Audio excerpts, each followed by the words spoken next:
The dawn painted the tall grasses of the East African savannah with strokes of gold, sketching a majestic and serene tableau. In the hushed expanse, the olive-green patrol vehicle of John, a 40-year-old American and seasoned ranger with blonde hair and melancholy eyes, rumbled softly along the well-worn dirt track.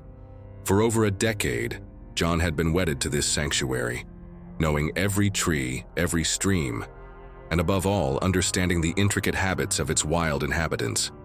Today, like countless others, John's duty was to ensure the reserve's safety, thwarting poachers and safeguarding the peace of the wildlife. He drove alone, his sad eyes constantly scanning the surroundings, his ears attuned to the familiar symphony of nature.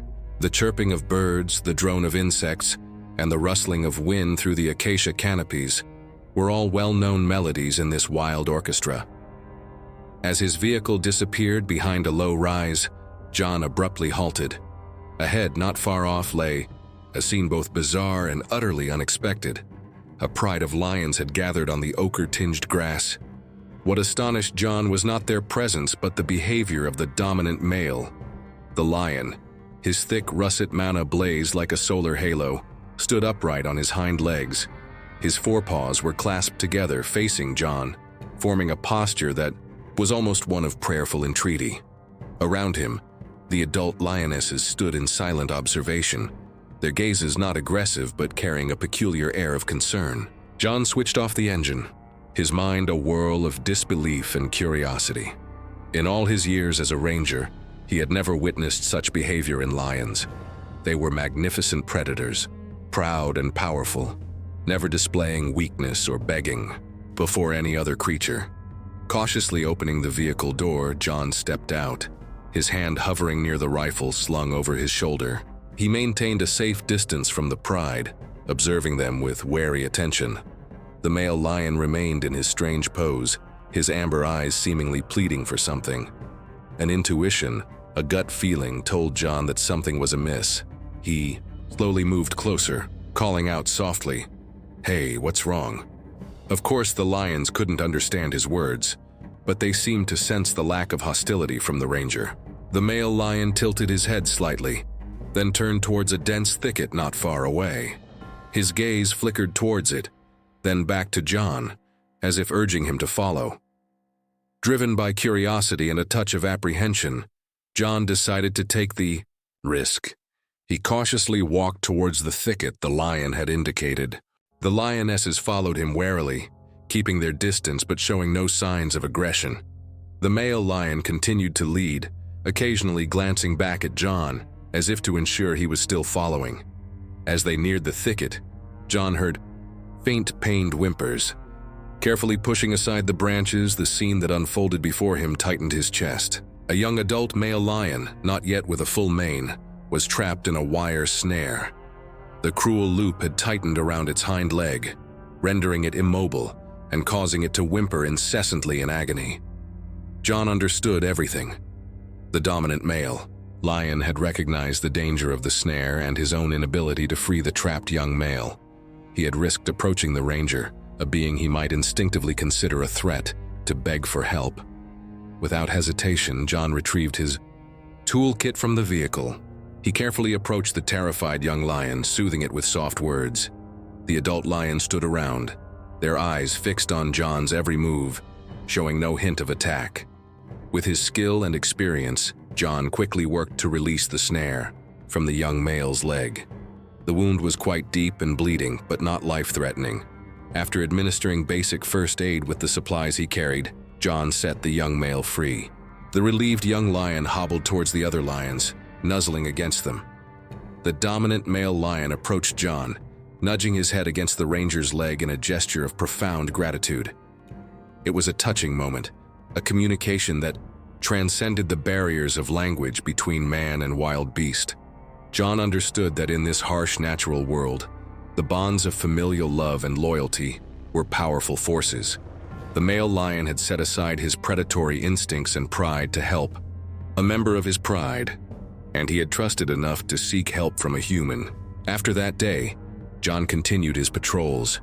He no longer felt quite so alone on the dusty tracks, knowing that somewhere in the reserve, A pride of lions considered him a friend. Time flowed across the savannah like the shifting sands, and many years passed since that memorable encounter. The rescued young male had grown into a magnificent lion, his mane now a thick, dark testament to his strength and authority. He had become one of the most prominent lions in the reserve. One afternoon, as John was driving through a remote area, on patrol, he suddenly heard the ferocious roar of lions echoing in the distance.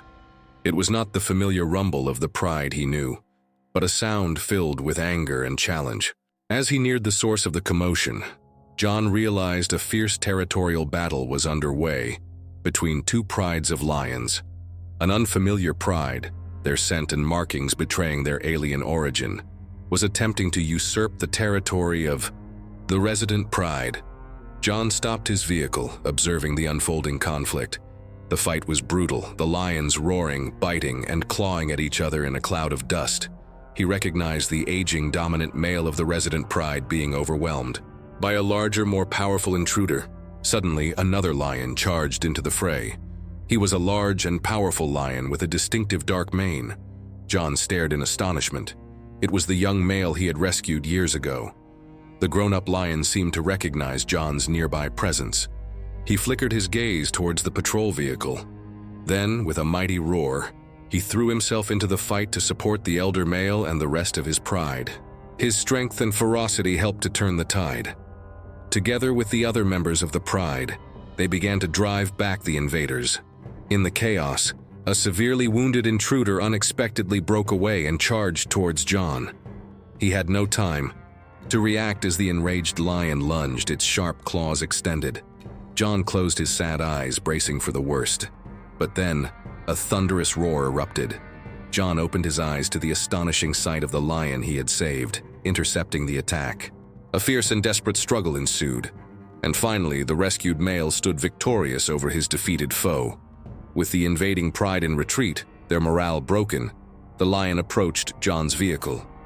He stopped a few feet away, his amber eyes meeting John's melancholy gaze. In those eyes, John still recognized the gratitude and a unique bond, a silent connection forged between man and beast. The lion nudged his head against the nearby grass, then turned and followed his pride. John sat quietly in his vehicle, his heart overflowing with emotion. He had saved a life years ago, and today, that life had protected him. The tale of the ranger and the lion became a legend within the reserve. It was a testament to the fact that even in the harsh wilderness, compassion and kindness could flourish and create extraordinary bonds, transcending the boundaries of species. John knew that from that day forward, he would never truly be alone on his patrols, for he had a loyal and courageous friend watching over him from afar. A friend whose life he had once saved and who had, in turn, saved his own. The reserve remained a place of wild beauty and untamed peace, and the story of this unlikely friendship would be told for generations of rangers to come. What emotions did this tale evoke in you, our viewers?